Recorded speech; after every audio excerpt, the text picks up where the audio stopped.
MiniMax H3 is one of the best open video models available right now, and some would even say it is the best. It already does an excellent job with face consistency, motion, and overall video quality. But what if there were a simple LoRA that could take it even further? One that makes faces look more realistic, adds skin pore level detail, and keeps facial expressions looking natural even in extreme close-ups? That is exactly what the MiniMax H3 Realism People LoRA by PHOW is designed to do. And today we're going to test it directly against the base model inside ComfyUI. We'll use the same seeds, prompts, and settings for both. The only thing that changes is this small adapter. Let's get started. Alright, we're inside ComfyUI. If you've worked with MiniMax H3 before, this node setup should look familiar. For our first test, we're using reference to video. But remember, this LoRA can also be used with all three modes: text to video, image to video, and reference to video. Here is the setup we're using. The model is MiniMax H3 reference to video. The sampler is set to res, multi-step, simple with 20 steps. For this first test, I'm deliberately leaving out sage attention, turbo settings, and other speed optimizations. I want the highest possible quality so we can properly compare the LoRA with the base model. The resolution is set to 1.6 megapixels, which gives us roughly 720p HD. Now let's look at the prompt. The trigger word for this LoRA is R34L1SM. That's the word realism written with numbers. And you should place it right at the beginning of your prompt. Here's the prompt I used, R34L1SM. Subject definition, the woman shown in the picture. Preserve exact facial features. Photorealistic live-action 10-second video, sitting at a dining table. She picks up the spoon from the ramen bowl in front of her. Uses it to taste the broth. There is one important tip when prompting MiniMax H3. Being specific makes a big difference. I usually use ChatGPT or Claude to break the action down second by second. For example, you can specify exactly when she picks up the spoon, when she tastes the broth, and when she reacts. MiniMax H3 follows these time-based instructions very well when you give it a clear sequence. Instead of simply saying, "a woman eating ramen," describe the movement and explain what happens throughout the shot. Now let's see the result. She tastes the broth and gives a thumbs up, exactly as we described in the prompt. But look closely at her face. The skin texture looks much more natural. You can see tiny details in the skin, the small facial movements, and the way the light falls across her cheek. It looks like an actual person, rather than the usual AI version of a realistic person. The face also avoids that smooth, waxy appearance that many video models can produce. The details stay in place. Now let's compare it with the base MiniMax H3 using exactly the same setup, same seed, same 20 steps, same 1.6 megapixel resolution, same sampler. The only difference is that I disconnected the LoRA node and removed the trigger word from the prompt. Everything else stays exactly the same. The base model is still very impressive. I'm not going to pretend otherwise. MiniMax H3 is already a very good model. The movement works, she gives the thumbs up. The ramen bowl looks good, and the action remains consistent. But put the two versions next to each other and the difference becomes clear. The base version has a slightly artificial quality to the skin.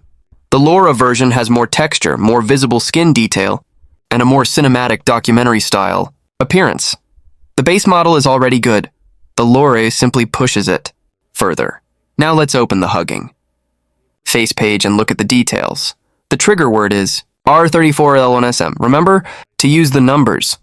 This is a LoRA adapter made specifically for MiniMax H3. One of its biggest advantages is that it isn't limited to a single workflow. You can use it for text to video, image to video, and reference to video because it works with the shared attention projections. The page also includes a before and after comparison. The base H3 results are on the left, while the LoRA results are on the right. They use the same prompt and the same seed. The changes are mainly visible in the smaller details. Skin looks more natural instead of overly smooth. The eyes and small facial expressions remain consistent. The lighting has more of a film-like appearance. And there is even a slight handheld camera feel to the movement. Adding it to ComfyUI is also very simple. Download the Safe Tensors file, place it inside your Models LoRA's folder, and then add a standard load LoRA node between the model loader and the sampler. The default strength is set to 1, which is the recommended setting. If the effect feels too strong or too stylized for a particular scene, you can lower it to 0.6 or 0.8. Personally, I think 1 works best for people and portrait shots. The The LoRA was trained using 176 hand-curated live-action clips. The training material focused completely on people, including portraits, workers, athletes, children, and everyday characters.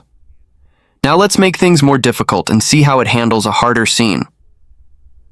For the next generation, we're using a base image of a girl lying near a volcanic eruption. Once again, the settings stay exactly the same. Res, multi-step, simple, 20 steps, and 1.6 megapixels. Here's the prompt, R34L1SM, a woman lying on volcanic ground near an active lava field. She takes a picture of the volcanic landscape, then looks back as the lava gets very close. She realizes it is right beside her and gets frightened. Maintain realistic human motion and facial expressions. Body remains consistent. Face the camera. Begins with a cinematic medium-wide shot. Once again, I broke the action down by seconds. We specify when she takes the photo, when she looks back, and when she realizes what is happening. Time-based prompting really matters here. Look at the result. By the end of the shot, she actually looks frightened. Her expression changes from curiosity to alarm. But here is the important part. Even after her face moves out of the frame and then comes back, the face remains consistent. It doesn't fall apart. LTX 0.5 struggled with this kind of situation. LTX 2.3 still has problems with maintaining a face over longer shots. MiniMax H3 is already quite strong in this area, and this LoRA makes it even more consistent. The face doesn't morph into something different. It doesn't drift into another person's appearance when the camera moves. So, that's the MiniMax H3 Realism People LoRA by FAO.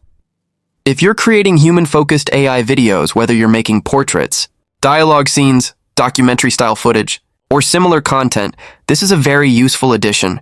It doesn't take away the strengths of the base model. Instead, it improves one area where even H3 can still benefit: realistic human faces at close range. I'll leave links to the LoRA, the Hugging Face page, and my ComfyUI workflow in the description.